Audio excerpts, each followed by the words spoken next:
everybody.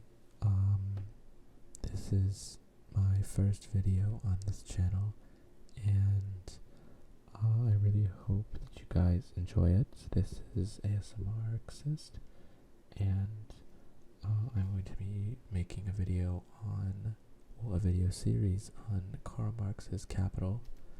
The reason I'm doing this is because as a Marxist, reading theory is very important to developing your understanding of the world and viewing it through a materialist lens. But theory can either be boring or inaccessible to some people, and I hope that by making it relaxing, I'm making it less boring, and by making it free, I'm making it accessible. So, without any further ado, here is Part 1, Commodities and Money, Chapter 1, the Commodity, Subchapter 1, the two factors of the commodity, use value and value, substance of value, magnitude of value. Alright, here we go. The wealth of societies in which the capitalist mode of production prevails appears as an immense collection of commodities. The individual commodity appears as its elementary form. Our investigation therefore begins with the analysis of the commodity. The commodity is, first of all, an external object, a thing which throughout its qualities satisfies human needs of whatever kind. The nature of these needs, whether they arise, for example, from the stomach or from the imagination, makes no difference, nor does it matter how the thing satisfies man's needs, whether directly as a means of subsistence, i.e., an object of consumption, or indirectly as a means of production. Every useful thing, for example, iron, paper, etc., may be looked at from the 2 points of view of quality and quantity. Every useful thing is a whole composed of many properties. It can therefore be used in various ways. The discovery of these ways, and hence of the manifold uses of things, is the work of history. So also is the invention of socially recognized standards of measurement for the quantities of these useful objects. The diversity of the measures for commodities arises in part from the diverse nature of the objects to be measured, and in part from convention. The usefulness of a thing makes it a use value, but this usefulness does not dangle in midair. It is conditioned by the physical properties of the commodity and has no existence apart from the latter. It is therefore the physical body of the commodity itself, for instance iron, corn, a diamond, which is the use value or useful thing. This property of a commodity is independent of the amount of labor required to appropriate its useful qualities. When examining use values, we always assume we are dealing with definite quantities, such as dozens of watches, yards of linen, or tons of iron. The use values of commodities provide the material for a special branch of knowledge, namely the commercial knowledge of commodities. Use values are only realized in use or in consumption. They constitute the material content of wealth, whatever its social form may be, in the form of society to be considered. Here they are also material bearers of exchange value. Exchange value appears first of all as the quantitative relation, the proportion in which use values of one kind are exchanged for use values of another kind. This relation changes constantly with time and place. Hence, exchange value appears to be something accidental and purely relative, and consequently an intrinsic value, i.e., an exchange value that is inseparably connected with the commodity inherent in it seems a contradiction in terms. Let us consider the matter more closely. Given a given commodity, a quarter of wheat, for example, is exchanged for X boot polish, Y silk, or Z gold, etc. In short, it is exchanged for other commodities in the most diverse proportions. Therefore, the wheat has many exchange values instead of one. But X boot polish, Y silk, or Z gold each represent the exchange value of 1/4 of wheat. Therefore, X boot polish, Y silk, Z gold must as exchange values be mutually replaceable or of identical magnitude. It follows from that, firstly, the valid exchange values of a particular commodity express something equal, and secondly, exchange value cannot be anything other than the mode of expression, the form of appearance, of a content distinguishable from it. Let us now take two commodities, for example, corn and iron. Whatever their exchange relation may be, it can always be represented by an equation in which a given quantity of corn is equated to some quantity of iron. For example, 1/4 of corn equals X quantity of iron. What does this equation signify? It signifies that a common element of identical magnitude equals.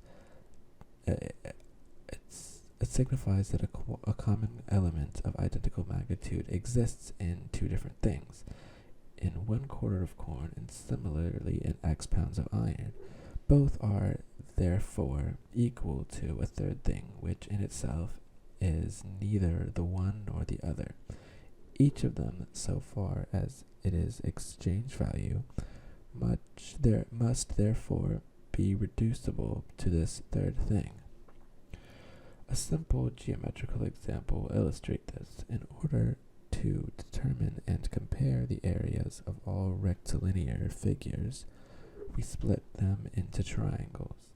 Then the triangle itself is reduced to an expression totally different from its visible shape, half the product of the base and the altitude.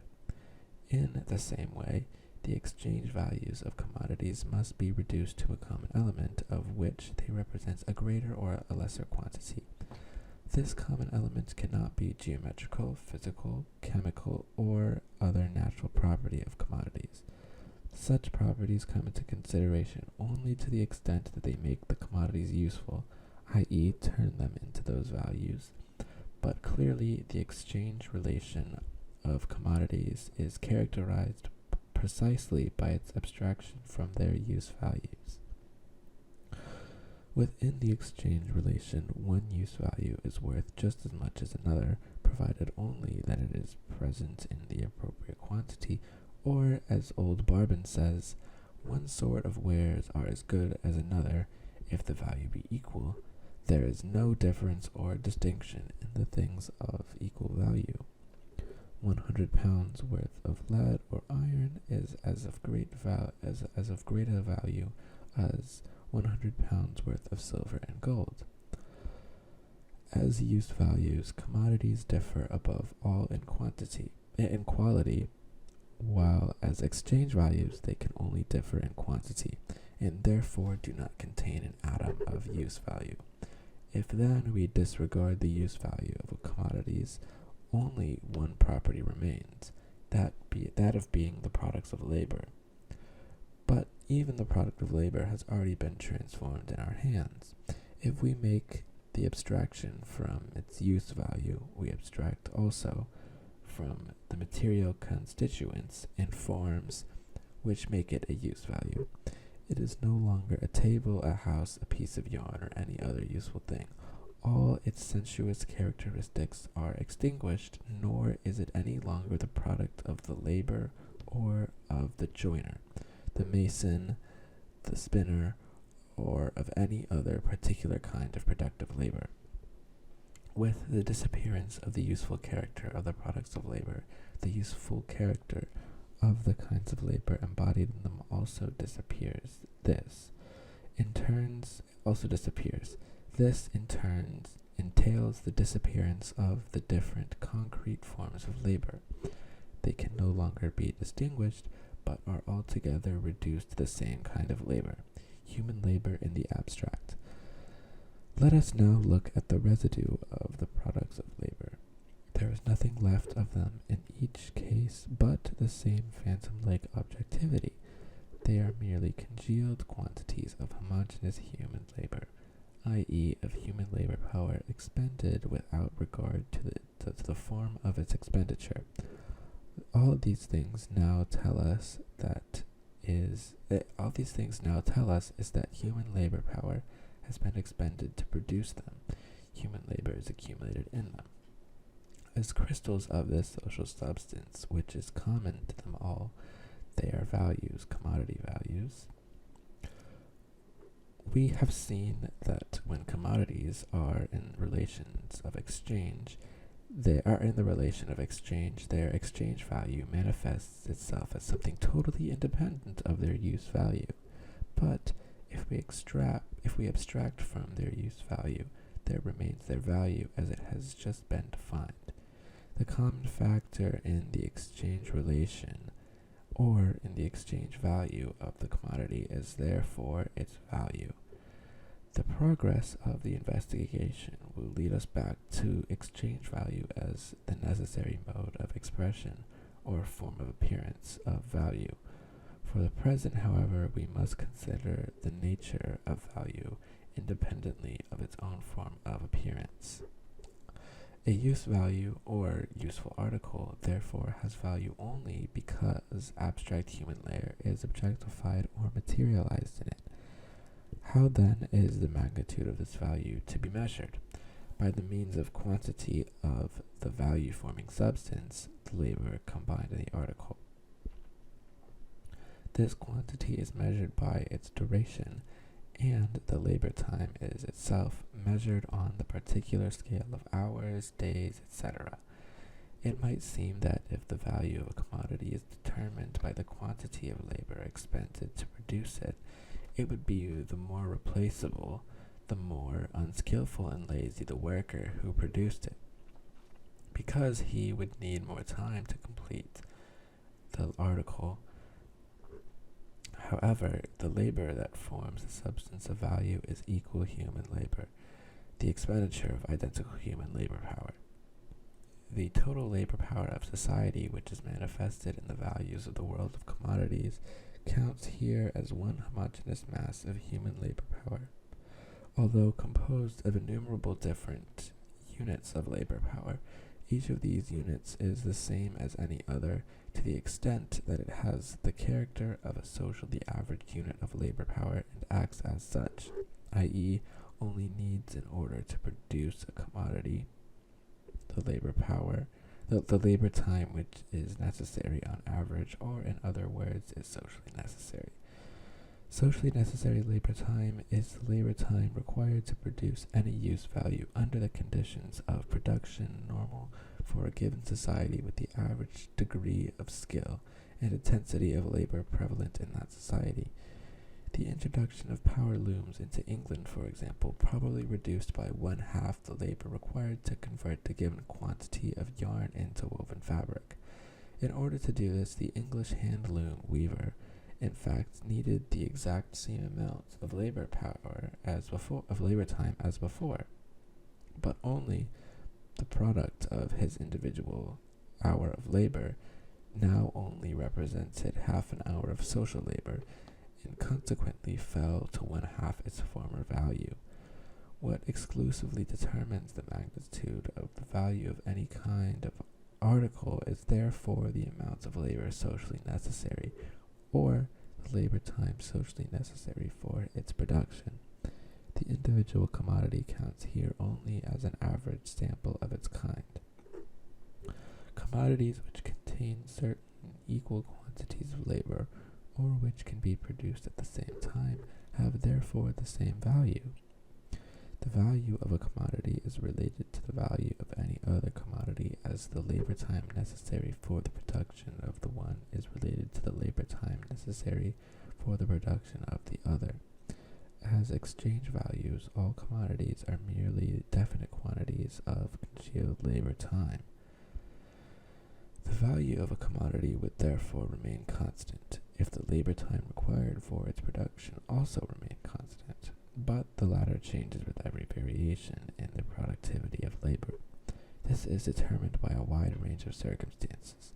It is determined, amongst other things, by workers' average degree of skill, the level of development of science and its technological application, the social organization of the process of production, the extent and effectiveness of the means of production, and the conditions found in the natural environment. For example, the same quantity of labor present in 8 bushels of corn in favorable seasons and only in 4 bushels in unfavorable seasons. The same quantity of labor provides more metal in rich mines than poor. Diamonds are a very rare occurrence on the Earth's surface, and hence their discovery costs on average a great deal of labor time. Consequently, much labor is represented in the small volume. Jacob questions whether gold has ever been paid for in its full value. This applies to more diamonds. According to Eschwege, the total produce of the Brazilian diamond mines for the 80 years ending in 1823 still did not amount to the price of 1.5 years average produce of the sugar and coffee plantations of the same country. Although the diamonds represented much more labor, therefore more value. With richer mines, the same quantity of labor would be embodied in more diamonds, and the value would fall. If man succeeded without much labor in transforming carbon into diamonds, their value might fall below that of even bricks. In general, the greater the productivity of labor, the less the labor time required to produce an article, the less mass of labor crystallized in that article, and the less its value. Inversely, the less the production of labor, the greater the labor time necessary to produce an article, and the greater its value. The value of a commodity, therefore, varies directly as the quantity and inversely as the productivity of the labor, which finds its realization within the commodity. Now we must know the substance of value. It is labor. We know the measure of its magnitude, its labor time. It is labor time. The form which stamps value as exchange value remains to be analyzed. But before this, we need to develop the characteristics we have already found somewhat more fully. A thing can be a use value without being a value. This is the case whenever its utility to man is not mediated through labor. Air, virgin soil, natural meadows, unplanted forests, etc. all fall into this category. A thing can be useful and a product of human labor without being a commodity. He who satisfies his own needs with the product of his own labor admittedly creates use values, but not commodities. In order to produce the latter, he must not only produce use values, but use values for others, social use values, and not merely just for others. The medieval peasant produced a corn rent for the feudal lord and a corn tithe for the priest, but neither the corn rent nor the corn tithe became commodities simply by being produced for others. In order to become a commodity, the product must be transferred to the other person for whom it serves as a use value through the medium of exchange. Finally, nothing can be a value without being an object of utility. If the thing is useless, so is the labor contained in it. The labor does not count as labor and therefore creates no value. Well, I hope you enjoyed that first subchapter, and I will see you in my next video. Yeah, bye.